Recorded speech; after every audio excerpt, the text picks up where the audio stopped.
कहानी एक ऐसी सांप की है जो एक लड़के को बचाता है अपनी ही मलिका से। कहानी के शुरू में हम एक पहाड़ को देखते हैं जहाँ पर बहुत सारे सांप थे। हम एक आवाज सुनते हैं जो कह रही थी कि जब से दुनिया बनी है इंसान अपनी मोहब्बत को धोखा देता आया है। बहुत सालों पहले सांपों की मलिका ने कहा था कि ए इंसान मुझसे मोहब्बत ना करना। एक इंसान को सांपों की मलिका शामरान से मोहब्बत हो गई, पर उस आदमी ने शामरान को धोखा देकर मार दिया, जिसके बाद उसके पास पछतावे और दुख के अलावा कुछ न बचा। फिर इसके बाद बहुत से सवाल उठे, क्या इंसान ही है जो हमेशा धोखा देता है?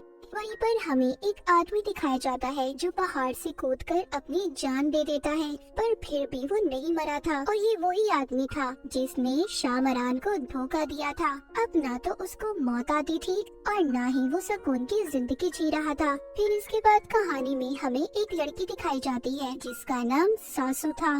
वो बाथरूम में खड़ी कोई दवाई खा रही थी और काफी हिम्मत के बाद फिर ट्रेन में चढ़ती है। हमें यहाँ पर पता चलता है कि सासू अपना शहर छोड़कर अपने नाना के पास जा रही थी। वो जब अपने नाना के पास आती है तो सवाल जवाब करती है, क्योंकि इसके नाना ने इसके मॉम को बगैर किसी वजह के छोड़ दिया था। ये अपने नाना से गुस्से में सवाल करती है और फिर यहाँ से चली जाती है। वहीं पर दूर खड़ी एक लड़की सासू को ही देख रही थी और इसके बारे में जाकर वो अपने भाई मारान को बताती है। इसको देखकर ऐसा लग रहा था कि जैसे ये यहाँ पर सासू का ही इंतजार कर रही हो। मारन की बहन आकर इन सब बातों का अपने डैड को भी बताती है। मारन के डैड जब ये सुनते हैं तो वो फौरन सासू को ढूंढने का कहते हैं। इन सब बातों की आखिर वजह क्या थी ये हमें आगे जाकर कहानी में पता चलेगा। खैर इसके बाद सासू अपनी यूनिवर्सिटी में आ जाती है, क्योंकि वो साइकोलॉजी नफ्सियात की लेक्चरर थी और अपने नाना के शहर में भी इसलिए आई थी क्योंकि उसकी एक प्रेजेंटेशन थी। जब उसकी सीनियर ये प्रेजेंटेशन सुनती है तो वो उसको कहती है कि तुम एक सेमेस्टर यहाँ पर रहकर क्यों नहीं पढ़ाती। सासू ने भी मना नहीं किया था और इस बात को मान जाती है। जब ये यूनिवर्सिटी से वापस आती है तो इसके नाना इसके पास आते हैं और इसको बताते हैं कि तुम्हारी मॉम जानती थी कि मैं कहाँ पर हूँ, इसीलिए वो मुझे खत भी लिखा करती थी। वो सबूत के तौर पर सासू को सारी खत देती है। जब सासू को ये पता चलता है अब वो सोचती है तो फिर उसकी मॉम इतनी ज्यादा परेशान क्यों रहती थी। सासू ये सब जानने के लिए अब हिम्मत करके अपनी मॉम के खत को पढ़ने लगती है, जिसमें उन्होंने बिल्कुल ऐसा ही लिखा था जैसा अब सासू की हालत थी। ना उनको नींद आती थी और ना ही सुकून, अजीब अजीब सपने आते थे। सासू जब सो गई थी तो देखती है उसकी मॉम बहुत ज्यादा मुसीबत में है। तभी ये नींद से जाग जाती है। अब इसको नहाना था पर इसको पता चलता है कि जिस होटल में ये रह रही थी वहाँ वॉशरूम में पानी नहीं आ रहा था, इसीलिए ये झील पर जाकर नहाने लगती है। पर तभी अचानक से एक तेज हवा का झोंका आकर सासू के कपड़े भी दूर उड़ा ले गया था। वहीं पर मारन भी था। सासू मारन से मदद मांगती है और यहाँ पर होती है इनकी पहली बार मुलाकात। मारन जब घर जाता है तो अपने घर वालों पर बहुत गुस्सा होता है, क्योंकि इन्होंने जानबूझकर इसको झील पर भेजा था। क्योंकि मारन के घर वाले ये कहते थे कि एक भविष्यवाणी पेशन गोई एक सच है जिसके लिए मारन को सासू से मिलना होगा। पर मारन इन बेवजह की बातों पर यकीन नहीं करता था, इसीलिए वो अपने घर वालों से भी गुस्सा हो रहा था। उसी रात सासू एक त्योहार में जाती है जहाँ पर वो एक औरत को लॉकेट बेचते हुए देखती है जो सबको शामरान की कहानी बता रही थी कि वो वापस आएगी और फिर से मोहब्बत को जिंदा करेगी। सासू भी इन बातों पर यकीन तो नहीं करती थी, पर फिर भी न जाने उसे क्या हो गया था, वो लॉकेट को खरीद लेती है। तभी उसको वहाँ पर एक सांप की आवाज आती है और ये जलती हुई आग के पास चली जाती है। पर अचानक से वो आग भड़क गई थी, चारों तरफ आग लग जाती है और वहीं पर सासू बेहोश हो जाती है।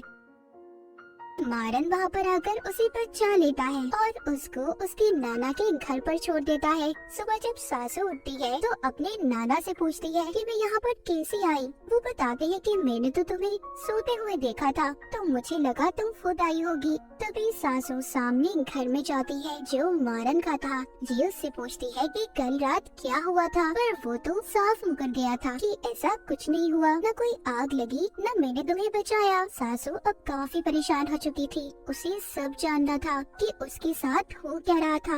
इसके बाद हमें मारन की फैमिली दिखाई जाती है जो बैठे बात कर रहे थे कि आग ही उस प्रेडिक्शन, उस भविष्यवाणी की पहली निशानी है। सासू ही वो लड़की है जो हमारे काम आ सकती है। पर मारन यहाँ पर अभी भी अपने डैड की बातों के सख्त खिलाफ था। वो कहता है कि आपकी फजूल भविष्यवाणियों की वजह से किसी की भी जिंदगी को ऐसे खतरे में नहीं डालूंगा, क्योंकि वो जानता था कि अगर सासू उससे प्यार करने लगी तो उसको बहुत बड़ी कीमत चुकानी होगी। उधर सासू अपनी सारी दवाइयाँ फेंक देती है, क्योंकि उसे ऐसा लग रहा था कि ये दवाएं उसके दिमाग पर गलत असर कर रही हैं। उसे वो सब भी दिखाई दे रहा है जो असर नहीं है। दूसरी तरफ हमें पता चलता है कि मारन कोई आम लड़का नहीं था, बल्कि वो एक इच्छाधारी नाग था जो सांप और इंसान दोनों था, और उसकी फैमिली में भी सारे सांप थे। इसके बाद एक जगह पर कुछ लोग दिखाए जाते हैं जो शामरान के किले पर ट्रिप पर गए थे, पर न जाने उन्हें क्या हो गया था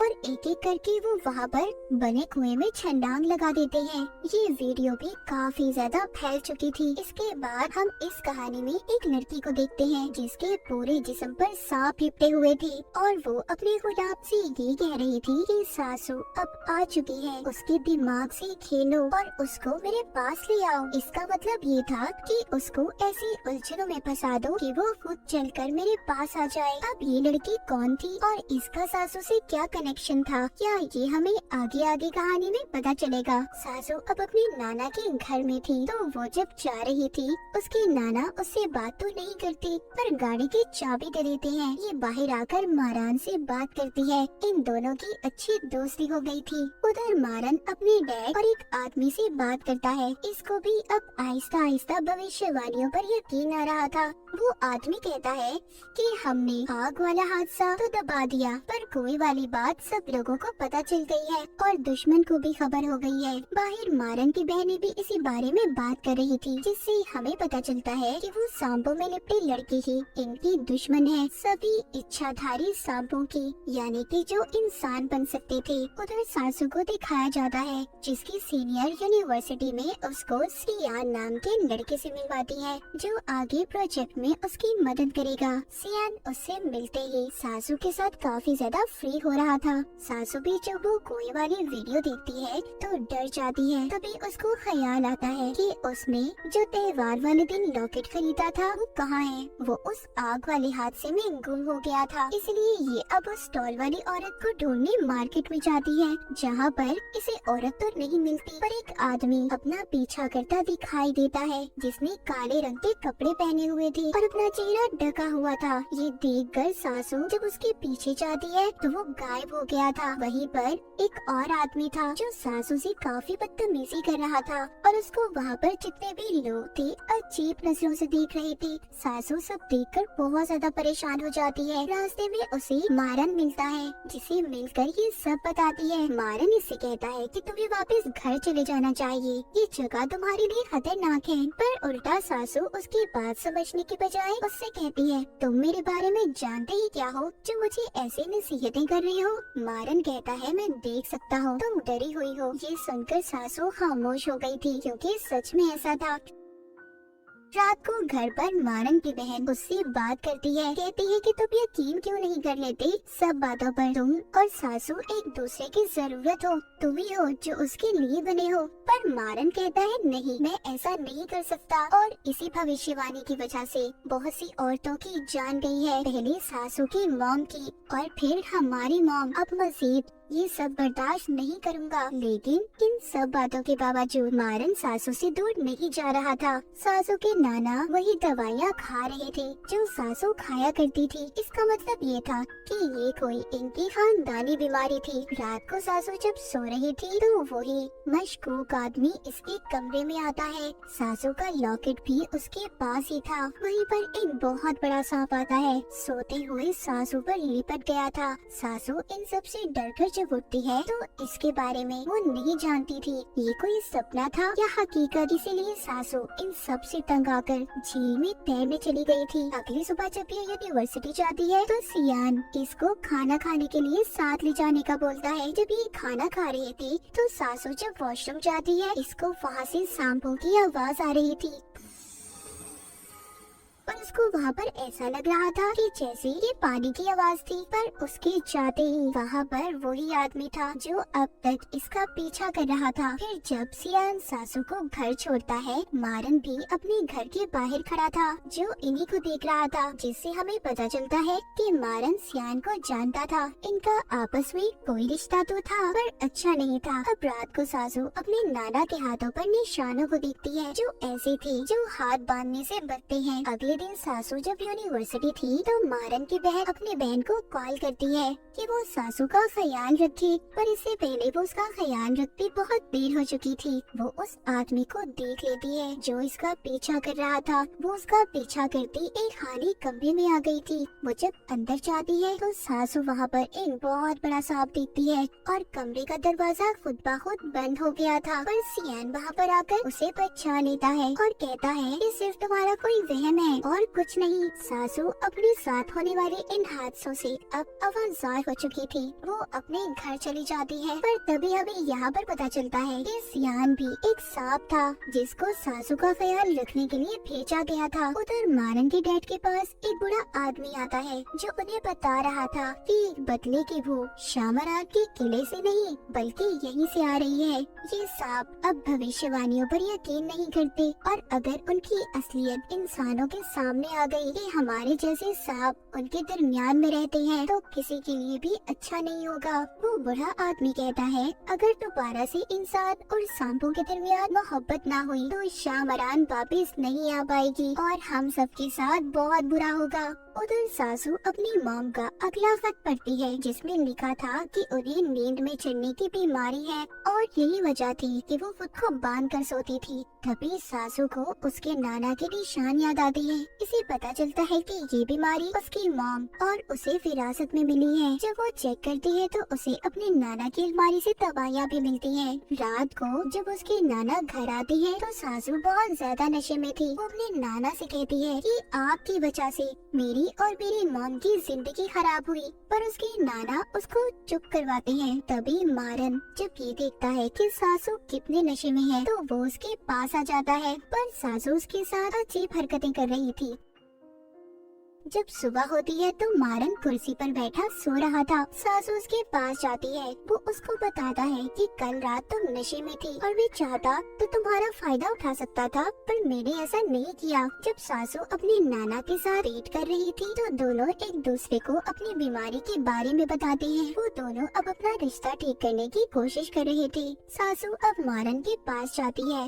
ये दोनों एक दूसरे को पसंद करने लगे थे, पर जब मारन सासू के साथ था तो महसूस करता है जैसे उसके पास कोई सांप हो और मारन ने उस सांप को पकड़ भी लिया था। ये जब अपने डैड के पास आता है तो उसके डैड कहते हैं कि आखिर ये सांपों की लड़ाई कब तक चलती रहेगी। उधर हमें दिखाया जाता है कि सियान सासू से मिलने आता है। जब ये वापस घर जा रहा था तो हमें यहाँ पर पता चलता है कि ये उसी आदमी का बेटा था जो मारन के डैड के साथ काम करता था, पर अब सियान भी मारन के खिलाफ था। उसके डैड समझाते हैं कि देखो जिस बात का कोई फायदा ना हो हमें उस बात को छोड़ देना चाहिए और तुम सासू से दूर रहो। अगली सुबह जब सासू की आँख खुलती है तो वो जंगल में थी जिसके बारे में उसे खुद भी समझ नहीं आ रहा था कि ऐसा क्यों है उसके साथ। तभी एक सांप आकर उसे काट लेता है। वहीं पर वो मशकूक आदमी भी था जो अब तक इसका पीछा कर रहा था। इससे पहले वो सासू को कुछ करता, मारन आकर उसे बचा लेता है और उसके जिस्म से जहर भी निकालता है। ये उसे अपने घर ले गया था जहाँ पर बाकी का इलाज इसकी बहनें करती हैं। जब सुबह को सासू को होश आता है तो मारन उसको बताता है कि तुम मुझे बेहोशी में मिली थी, तुम्हें सांप ने काट लिया था। सासू उसकी बातों पर यकीन करके अपने घर तो चली जाती है, पर अब सासू को सब कुछ याद था कि उसके साथ हुआ क्या है, इसीलिए वो सब बातों के बारे में पता करना चाहती थी। उधर जिस सांप को मारन ने पकड़ा हुआ था, मारन उसके पास जाता है और पूछता है कि तुमने ऐसा क्यों किया। वो कहता है कि इंसान हमारे दुश्मन है और जानवरों को अपना गुलाम बनाना चाहते हैं। पर सांप अब ये बर्दाश्त नहीं करेंगे, इसीलिए मैं और मेरी मलिका मिलकर इंसानों के खिलाफ जंग लड़ेंगे। ये अपनी उसी मलिका की बात कर रहा था जो लड़के हमने सांपों में लिपटे हुए देखी थी, और वो जो मशकूक आदमी था जो सासू का पीछा कर रहा था वो भी उसी का भेजा हुआ गुलाम था। मारन कहता है ठीक है मैं मानता हूँ, पर तुम भी जंग लड़ोगे, हमें और इंसानों में क्या फर्क रह जाएगा। वो सांप कहता है कि हमारी मलिका जाग गई है, और अगले ही सीन में हम उस सांपों में लिपटी लड़की को जागते हुए देखते हैं जिसकी जागने से बड़ी तबाही होने वाली थी। अब सासू भी मारन के घर पर आई थी जहाँ पर वो सच जानना चाहती थी कि ये लोग कौन है और उसका इनसे क्या रिश्ता है। पर मारन की सारी फैमिली उसे अपनी बातों में ही उलझा देती है। पर मारन की बहन को पता चल गया था कि सासू सब जान चुकी है। उधर मारन की जिल्द भी उतरने लगी थी क्योंकि इन सांपों की स्किन जल्द नहीं आती थी, और इसी दौरान ये बहुत ज्यादा कमजोर भी हो जाते हैं। यूनिवर्सिटी में सासू को शामरान के बारे में जानना था, इसीलिए ये अपने स्टूडेंट्स को उस पर रिसर्च करने का कहती है। जब सियान ये देखता है तो काफी परेशान हो जाता है। इधर ही मारन भी आ गया था। सियान मारन को देखकर कहता है कि तुम्हें मुझसे दोस्ती कर लेनी चाहिए क्योंकि तुम और मैं एक दूसरे की असलियत तो जानते ही है, और क्या पता आने वाले वक्त में तुम्हें मेरी जरूरत पड़े। और ये मारन को अपना कार्ड देकर चला जाता है। मारन सासू को अपनी पुरानी हवेली में ले गया था जहाँ पर ये उसे झूठ मूठ की कहानी बताता है कि हमारे यहाँ बहुत सारे दुश्मन हैं और हमारी खानदानी लड़ाई बरसों से चली आ रही है। अब इधर हमें दो कहानियाँ बताई जाती हैं। एक तो मारन का पता चलता है कि उसके साथ बहुत से राज जुड़े हैं। उधर सासू की फैमिली जो आज तक कभी सुकून में नहीं रह सकी थी, पर इन दोनों में एक बात सेम थी कि दोनों अकेले थी और दोनों को एक दूसरे की जरूरत थी, एक दूसरे को पसंद करने लगे थे। जब ये दोनों साथ थे तो तभी मारन की सांप वाली जिल्द बाहर आने लगी थी। वो सासू के पास से चला जाता है। इसके बारे में उसके दुश्मनों को भी पता चल गया था कि मारन अब कमजोर हो चुका है। तभी ये कॉल करके सियान को बुलाता है और सासू को लेकर चला जाता है। ये रास्ते में उसे कहता है कि मैं तुमसे प्यार करता हूँ और हम दोनों अपनी नई जिंदगी गुजारने यहाँ से दूर चले जाएंगे। सासू पहले तो ये सुनकर हैरान होती है पर फिर मान जाती है और अपने घर पर उतर कर कहती है कि मैं तुम्हें सोच कर बताऊंगी। अपने घर जाकर मारन की हालत भी बहुत ज्यादा खराब हो गई थी। उधर दूसरी तरफ हमें एक औरत दिखाई जाती है जिसको आगे के बारे में पता चल रहा था कि अब क्या होने वाला है। यहाँ टाउन में जितने भी जानवर गायें थी सब मर रही थी और वो सांपों में लिपटी लड़की भी जिंदा हो रही थी जो एक बड़ी तबाही की निशानी थी। जब मारन घर पर था तो उसकी बहन सासू को मैसेज करती है कि वो घर से कुछ दिन के लिए जा रहा है क्योंकि कुछ दिन तक अब मारन सासू से नहीं मिल सकता था, और सियान को सासू पर नजर रखने का कहता है। पर सियान उसे सांपों की जगह पर ले गया था क्योंकि ये मारन को धोखा दे रहा था जहाँ पर सब इच्छाधारी सांप थे और सब सासू को बहुत अजीब नजरों से देख रहे थे। पर ये उसको बचाकर दोबारा से उसके घर ले आता है और माफी मांगता है कि ये उसे ऐसी जगह पर लेकर गया। सासू चारों तरफ से अब डर चुकी थी। वो मारन के घर के पास जाकर उसके नंबर पर फोन करती है कि उसके फोन की जब बेल सुनती है तो अब इसको ऐसा लग रहा था कि मारन इससे कोई गेम खेल रहा है। जब रात को सासू अपने नाना और बाकी लोगों के साथ खाना खा रही थी तो उसकी नाना बात करती है कि टाउन में सारे जानवर मर रहे हैं और तब भी ऐसा हुआ था जब मैंने अपनी बेटी को छोड़ दिया था। सासू जब ये सुनती है तो अब वो मारन के साथ जाने के लिए तैयार थी। इसने उसे हाँ बोल दिया था। पर काफी दिन गुजर जाते हैं, ना तो मारन का कोई मैसेज आता है और ना ही फोन, क्योंकि वो अपनी नई जिल्द के आने की वजह से बेसमेंट में बंद था। रात को सासू जब झील में तैर रही थी तो उसे सियान मिलता है जो उसको अपने साथ कहीं पर ले जाने का कहता है। तभी यहाँ पर आता है मारन। सासू को कुछ समझ नहीं आ रही थी क्योंकि सियान और मारन दोनों गायब हो गए थे। वो सांप बनकर लड़ रहे थे। मारन ने सियान को जख्मी कर दिया था जिसके बाद वो सासू के सामने आता है, कहता है प्लीज मेरे साथ यहाँ से दूर चलो। पर अब सासू डरने लगी थी और मारन से कहती है, आखिर सच क्या है, क्या गेम खेलना चाहते हो तुम मेरे साथ। तभी सासू को कॉल आती है, उसके नाना कहीं पर चले गए थे। मारन सासू को घर छोड़ता है और यकीन दिलवाता है कि फिक्र नहीं करो, मैं तुम्हारे नाना को सही सलामत लेकर आऊंगा। और हम देखते हैं कि सासू के नाना वहीं पर पहाड़ पर खड़े थे, जो हमने कहानी के शुरू में एक आदमी को देखा था। वो भी वहाँ से कूदने वाले थे, पर मारन उसको बचा लेता है। मारन घर आकर अब अपने डैड को बताता है कि सियान सासू को दुश्मनों के पास ले जा रहा था। इस बात पर मारन के डैड उसे सजा देने का फैसला करते हैं। पर यहाँ पर जो उनके साथ आदमी काम करता था, यानी कि सियान के डैड, उनसे कहते हैं, मेरे बेटे को एक मौका और दे, मैं उसे समझाऊंगा। पर जब ये अपने बेटे के पास जाता है तो उसको जख्मी देखकर अब ये भी फैसला करता है कि ये उस काले कपड़ों वाले आदमी का साथ देंगे और सासू को अपनी मलिका के पास लेकर जाएंगे। ये सभी मिलकर सासू की सीनियर को अपने काबू में करते हैं, जो अगले दिन सासू को शामरान की हवेली में ले जाती है, ये कहकर कि उनका कोई ट्रिप है। सासू उसी कुएं के पास जाती है जहाँ पर लोगों ने छलांग लगाई थी। उधर ये अपना गुम हुआ लॉकेट देखती है जो वहाँ पर लटका हुआ था, जिसे लेने के लिए जब ये अंदर जाने वाली थी तभी मारन की बहन आकर उसे बचा लेती है। उधर मारन सियान के पास जाता है और उसे धमकी देता है कि तुम सासू से दूर रहो।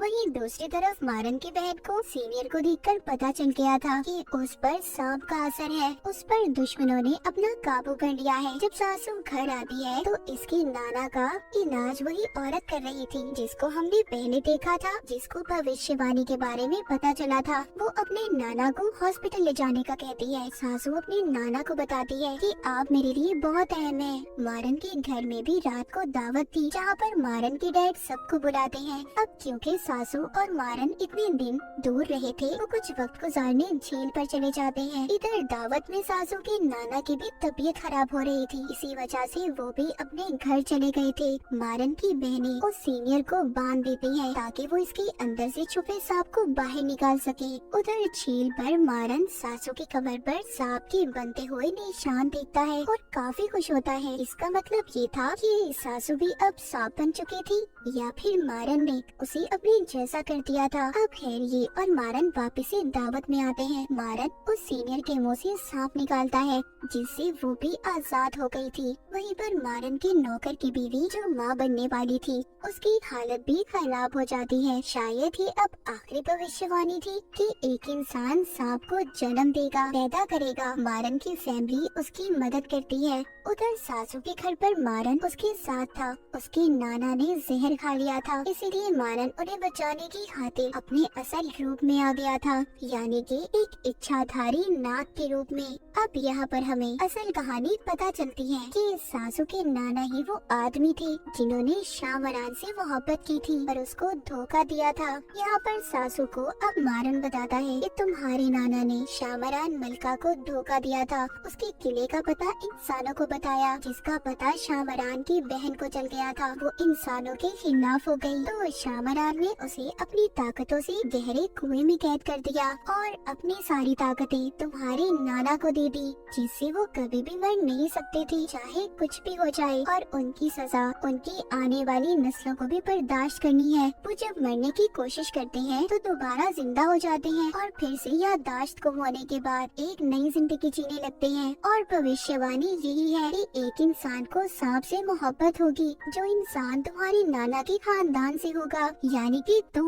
इस बार इंसान को कुर्बानी देनी होगी, उसे सांपों के साथ जमीन के नीचे जाकर रहना होगा। सासू को इन सब बातों के बारे में कुछ समझ नहीं आ रहा था। वो भागकर जंगल में चली गई थी। उधर हमें मारन के डैड दिखाए जाते हैं जो बताते हैं कि हमें सासू को कुर्बान करना होगा। ये बात इन्होंने मारन को भी नहीं बताई थी। इधर सासू पर जंगल में वही आदमी हमला कर देता है जो अब तक इसका पीछा कर रहा था, पर सासू अपनी ताकत से उससे बच जाती है। सासू भी क्या अब सांप बन चुकी थी। सासू के घर आकर एक सांप ने इसके नाना को भी मार दिया था। सासू और मारन दोनों ने अपनी असलियत को मान लिया था कि वो दोनों अब सांप हैं, पर ये बात इन्हें नहीं पता थी कि अभी तो ये शुरुआत थी, क्योंकि शामरान की बहन जाग चुकी थी। अब सासू और मारन के साथ आगे क्या होने वाला था कोई भी नहीं जानता था। और इसी के साथ ये कहानी यहीं पर खत्म हो जाती है।